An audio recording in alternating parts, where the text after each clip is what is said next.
Imagine waking up to a nation on edge, streets filled with anger, fear, and uncertainty, a government struggling to contain unrest, and from across the world, a warning from the United States that sounds calm on the surface, but carries enormous weight beneath it.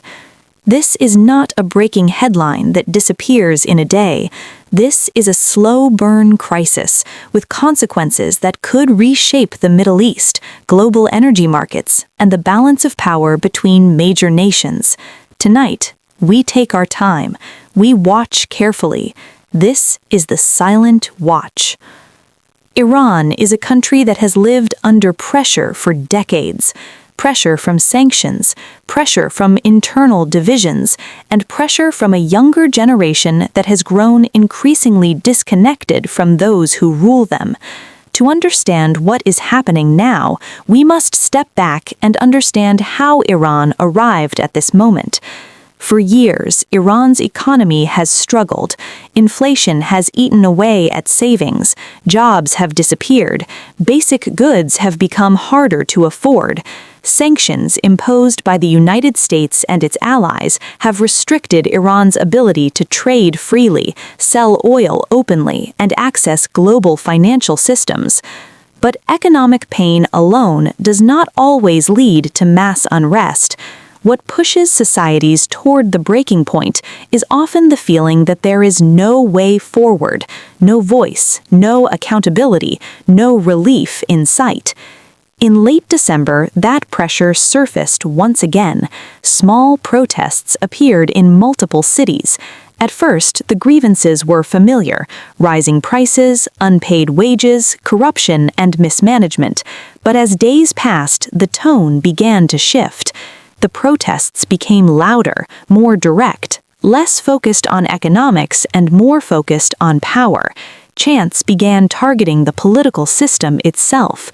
For Iran's leadership, this was not just dissent, it was a threat.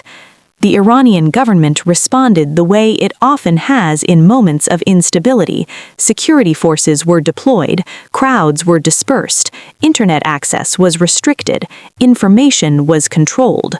As the crackdown intensified, reports began to emerge of deaths, injuries, and mass arrests. Independent verification became difficult, but the pattern was familiar. History suggested that once force was used, the cycle would escalate. While this was unfolding inside Iran, the world was watching, but no country was watching more closely than the United States. When President Donald Trump spoke publicly about Iran, his words were measured but deliberate. He said the situation was being monitored very closely. He said the killing of protesters mattered, and then he used a phrase that immediately caught global attention: very strong options. In diplomatic language, those words are not casual. They are a signal, a reminder, a warning. Trump did not specify what those options were. He did not announce military action. He did not set deadlines. But he did something equally important. He introduced uncertainty. For Iran's leadership, uncertainty is dangerous. Not knowing how far the United States is willing to go forces planners to prepare for multiple scenarios at once. It stretches resources, it raises tensions, and it increases the risk of miscalculation.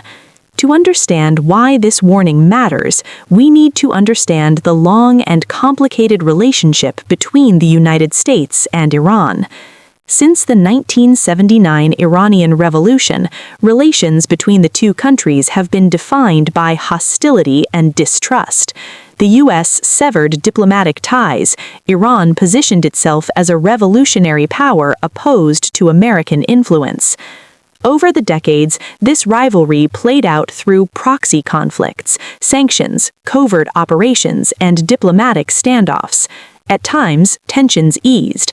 At other times, they exploded. One of the most significant flashpoints has always been Iran's regional influence. Iran supports allied groups across the Middle East, in Lebanon, in Syria, in Iraq, in Yemen. The United States and its allies see this network as destabilizing. Iran sees it as essential to its security. Another flashpoint has been Iran's nuclear program. Years of negotiations, inspections, and agreements were followed by renewed sanctions and renewed confrontation. Trust never fully returned. So when unrest erupts inside Iran, it is never just an internal matter.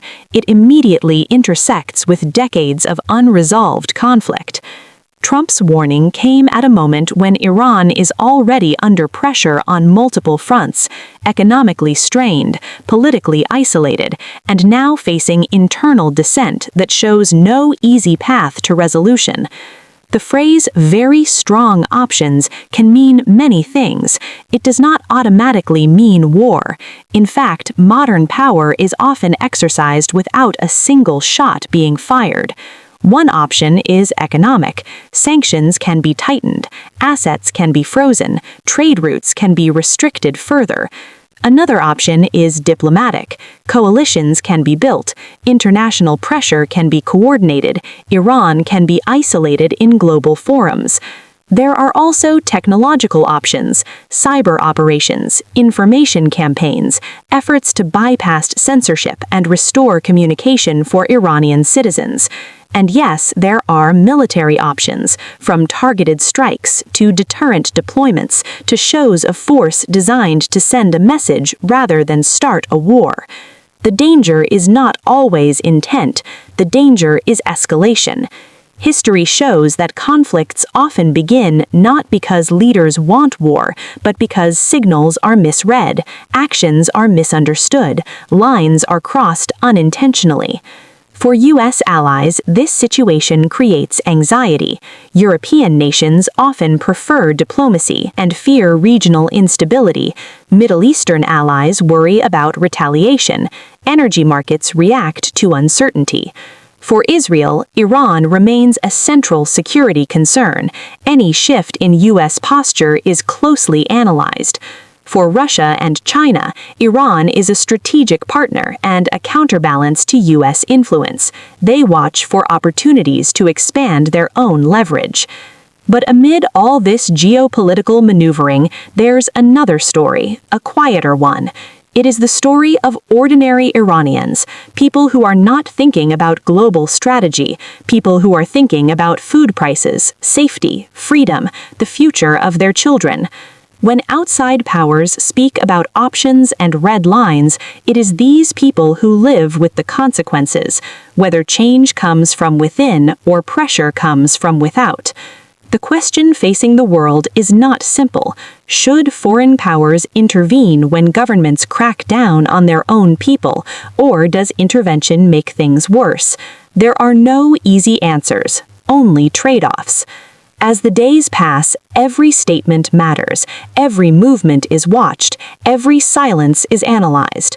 Trump's warning was not an endpoint, it was a marker, a sign that the United States is paying attention and that patience may not be unlimited. What happens next depends on choices made in Tehran, Washington, and capitals around the world. It depends on whether restraint or escalation wins out. History reminds us that moments like this rarely feel dramatic while they are happening. They feel uncertain, unclear, incomplete. Only later do we realize they were turning points. Iran stands at a crossroads. So does the international community. And for now, the world watches, quietly, closely, waiting to see which path is taken. This has been the Silent Watch. Stay observant, stay informed, and keep watching the currents beneath the headlines.